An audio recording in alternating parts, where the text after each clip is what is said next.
एक लोक कथा को सिंधी लेडीज़ क्लब की ओर से जीवंत किया जा रहा है। वो लोक कला है उस वक्त की जब पठान उमरकोट के जो राजा थे उमर, उनको एक गांव की लड़की, मलिर गांव की जो लड़की थी वो काफ़ी पसंद आई थी। मारूई और उसे लेकर राजा अपने पास लाया था। इच्छाएं काफ़ी थी लेकिन उसके बाद उन दोनों का रिश्ता भाई बहन का रहा। तो ये एक पूरी लोक कथा है, सिंधी समाज में काफ़ी प्रचलित है। तो सिंधी समाज के लोग इस लोक कथा से जुड़े और लोगों के बीच इस पूरी जो पुरानी लोक कथाएं हैं उनकी जानकारी पहुँचे। इसी को लेकर इस नाटक का, एकांकी जो नाटक है उसका मंचन किया जा रहा है। इस नाटक एकांकी जो नुक्कड़ नाटक है में जो मंचन करे वो कलाकार हमारे साथ मौजूद है। उनसे जानने की कोशिश करते हैं कि इस लोक कथा में अभिनय करके उनको कैसा लग रहा है और एक जो लोक कथा है समाज से जुड़ी हुई उसको लेकर वो क्या सोचते हैं। जी आप इस पूरे कार्यक्रम में, नाटक में एक मारूई का किरदार निभा रहे हैं, आपका किरदार मुख्य किरदार है, तो कैसा लग रहा है एक लोक कथा में आपको एक पूरा जीवंत मौका मिला? पहली बात तो मैं झूलेलाल साईं का तहे दिल से धन्यवाद करूँगी, उनकी आभारी हूँ कि इस समाज की मैं सदस्य हूँ, इस समाज से बिलोंग करती हूँ और मुझे ये कैरेक्टर मिला है जो हमारे पूर्वजों ने इसके बारे में अपने टाइम में एक बहुत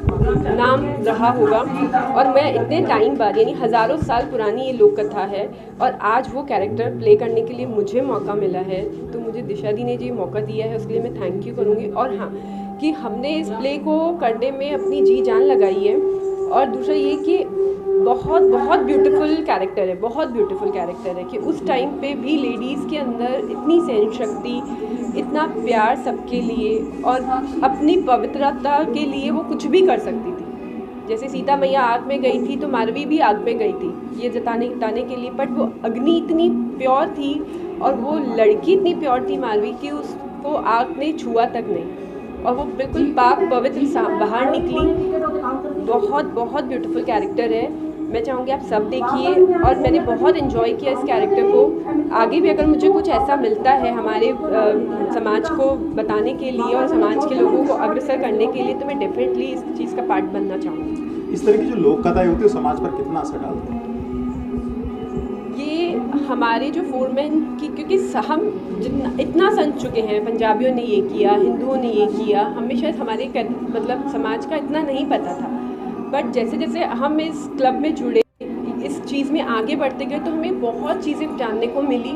और दूसरी बात है कि लोग चाहते हैं, सिंधी लोग चाहते हैं कि वो रिफ्यूज़ी बनकर नहीं, वो अपनी एक आइडेंटिटी लेके चले। तो हम उस चीज़ में एक पार्टिसिपेट कर रहे हैं। हम वो ट्रांसफॉर्मेशन चाहते हैं सिंधियों का कि उनके लिए भी एक वतन हो, एक राज्य हो जहाँ पे वो लोग अपनी स्टैंडेबिलिटी दे सकें, स्टेबिलिटी दे सकें और स्टैग्नेंट हो चल सकें। तो मैं ये चाहूँगी कि प्लीज़ सारे सिंधी मिलकर इस चीज़ को आगे बढ़ाएं और कोऑपरेट करें हमें भी, और हम भी इस चीज़ को ट्रांसफॉर्म करने के लिए जितनी मेहनत कर सकते हैं बिल्कुल बिल्कुल बिल्कुल करें। आज भी मेहनती हैं, बट ये है कि तब का तरीका अलग था, आज का तरीका अलग है।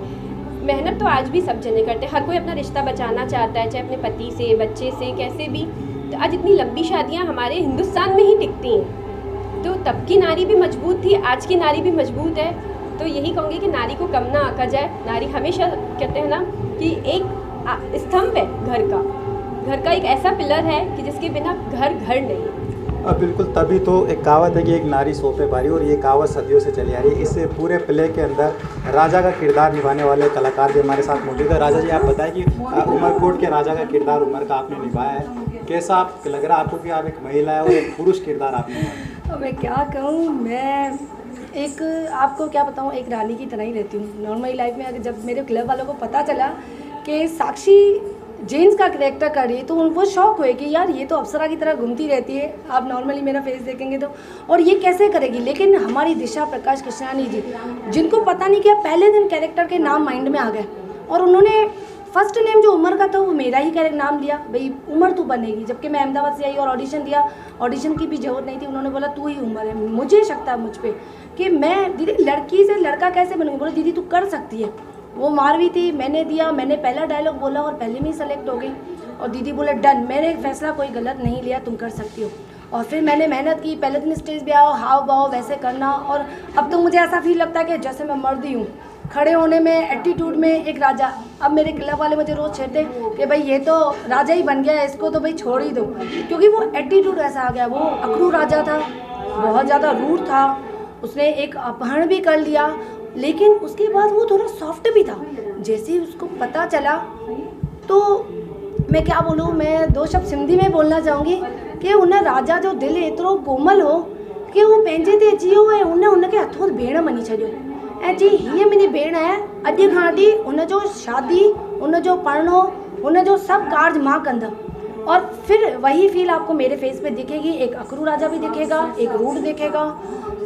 1 साल तक रावण की तरह मैंने उसको तंग किया, परेशान किया, कन्विंस करने की कोशिश करी कि वो मेरे से शादी करे, लेकिन बाद में मैंने उसी के साथ उसकी शादी इंजॉय करी। मां उनजी शादी कराई, उनजे घोट सां उनखे मिलवायो। मेरा एक सवाल है, चंचल सी साक्षी जब अकड़ू राजा के किरदार में पहुंची तो कितना परिवर्तन किया आपने? परिवर्तन तो ये आया कि पहले तो मेरे खड़े होने में जगह, जैसे एक जीन्स, एक मैं नाजुक कली थी तो यूँ खड़ी रहती थी, यूँ और यूँ, और जब जीन्स हुई तो थोड़ा एटीट्यूड ये आ गया है।